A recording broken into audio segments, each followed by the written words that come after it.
ఎట్లా ఉంది సార్ ప్రజల మధ్యలోకి వెళ్ళినప్పుడు? పజ్జన్నగా చాలా ముద్దుగా పిలుచుకునే ప్రజలు ఎట్లా రిసీవ్ చేసుకుంటున్నారు? జనరల్‌గా సికింద్రాబాద్ గురించి అయితే నేను చెప్పలేను మీకు. ఎందుకంటే అక్కడ నాకు 20 ఏళ్ళు దాటిపోయింది. ఈ ఎన్నికలని అక్కడ ఊకున్నా కానీ మా సిస్టమ్ అక్కడ చేస్తది. కాకుంటే ఈసారి కొత్తగా ఇంకా 6 అసెంబ్లీ సెగ్మెంట్లు ఉన్నాయి. వాళ్ళు కూడా పేరుతో నన్ను గుర్తుపడతారు కానీ ఎక్కువ కలిసే అవకాశం ఉండకపోతుండే. ఆ గుడ్‌విల్ అనేది పార్లమెంట్ కాన్స్టిట్యున్సీ మొత్తం పోయింది. పోయి ఎక్కడైనా ఓటు అప్పీల్ చేసి అవి చెప్తే కొన్ని జాగాలలో ఇష్యూస్ చెప్పిర్రు.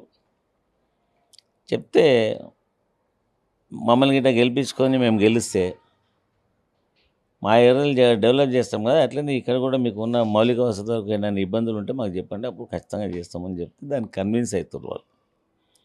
అవుతున్నారు, ఓటు అప్పీల్ చేస్తే ఓటేస్తామని చెప్తా ఉన్నారు. ఇంకోటి ఏమైందంటే దాంతోపాటు ఇప్పుడు ఉన్న బరిలో ఉన్న 3 క్యాండిడేట్లను చూస్తూ ఉన్నారు ఓటర్స్ అంతా. చూసేసి కిషన్ రెడ్డి సిట్టింగ్ ఎంపీ, కొన్ని బస్సులలో అయితే అసలు ఇప్పటిదాకా మేము ఆయన చూడలేదనే చెప్తున్నారు. ఆయన అరే అట్లా 5 సంవత్సరాలు ఎంపీగా ఉన్నామంటే లేదు మేము వాస్తవం చెప్తున్నాం, ఆయన మా బస్సులలోకి రాలేదు, మేము ఆయన చూడలేదు అని చెప్తున్నారు. ఇక నాగేందర్ గురించి అయితే అసలు మేము పట్టించుకోవడం లేదు.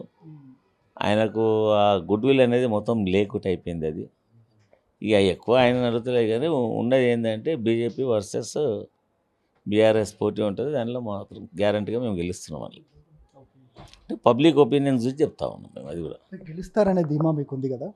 ఇక కార్పొరేట్ స్థాయి నుంచి ఇక ఎంపీ స్థాయి వరకు వెళ్ళబోతున్నారు. ఎట్లా అనిపిస్తుంది అసలు? జనరల్గా ఇప్పుడు రొటీన్ లైఫ్లో మనము ఇంట్లో ఉంటాము, ఆ ఇల్లు తప్ప మళ్ళీ బిల్డింగ్ కట్టుకుంటే ఇంకా జర హ్యాపీగా ఉంటాం కదా, వసతులు ఇంకా ఎక్కువ అవుతాయి కదా, సమాజంలో మనకు రెస్పెక్ట్ పెరుగుతుంది కదా అని ఎట్లయితే మనకు ఉంటుందో వ్యక్తిగతం ప్రతి ఒక్కరికి, అట్లే నేను ఒక కార్పొరేటర్ స్థాయి నుంచి వచ్చిన 2 సార్లు కార్పొరేటర్ అయినా, 4 సార్లు ఎమ్మెల్యే అయినా, క్యాబినెట్ మినిస్టర్గా ఉన్నా, ఇక్కడ డిప్యూటీ స్పీకర్గా ఉన్నా.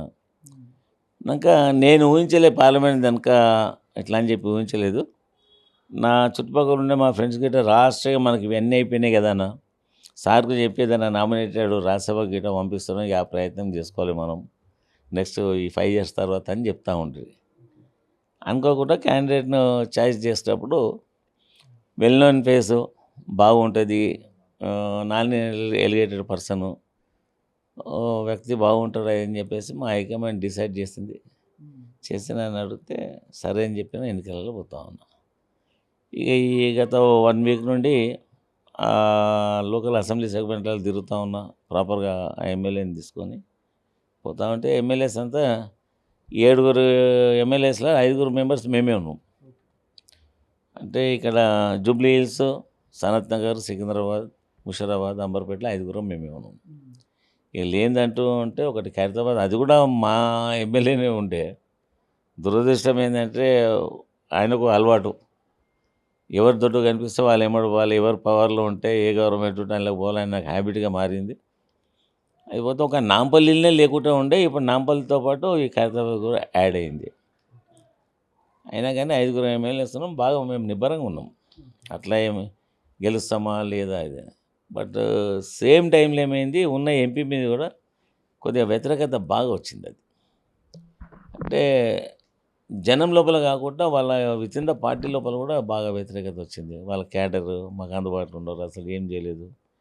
ఎప్పుడన్నా కనీసం ఏదైనా టెంపుల్స్ అటువంటి వాటికి పోతే ఇంత ఏదైనా లెటర్ కావాలంటే కూడా దొరకదు, అందుబాటులో ఉండడు అని చెప్పి వ్యతిరేకత అయింది. అవన్నీ మాకు బెనిఫిట్స్ అవుతున్నాయి. అంటే మీరేమో వ్యతిరేకత అంటున్నారు, ఆయననేమో నేను 2 సార్లు ఇక్కడ ఎంపీ, ఇక ఖచ్చితంగా మరొకసారి నేను ఇక్కడ గెలవబోతున్నా అనేది కూడా ధీమా వ్యక్తం చేస్తూ ఉన్నారు. ఎట్లా చూస్తారు అసలు? గతంలో 2 సార్లు ఎంపీ అయినప్పుడు ఆయనకు తగ్గ పోటీ లేకుండొచ్చు, గెలిచిండొచ్చు.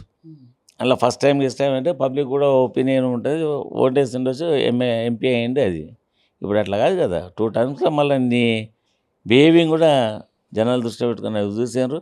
ఇప్పుడు ఉన్న క్యాండిడేట్గా నేను కూడా ఏదో ఆషామాషి క్యాండిడేట్ని కాదు కదా, అస్సలు పోటీ అనేది ఇప్పుడు ఆయన 3 ఎలక్షన్లలో చూడండి, ఇప్పుడు చూస్తుండే. ఇప్పుడు అట్లా అంటే సరైన క్యాండిడేట్ ఉన్నా, నేను 4 సార్లు ఎమ్మెల్యేగా ఉన్నా, ఇంత జనంతో సంబంధాలని, వెల్ నోన్ ఫేసు, ఇట్లా ఇబ్బందులు ఆయనకేమైనా వస్తేమో కానీ మాకేం లేదు. నేనైతే 100% మంచి ధీమాగా ఉన్నా. ఈ సర్వే రిపోర్ట్స్ అవి కూడా మాకు అనుకూలంగానే కనిపిస్తూ ఉన్నాయి.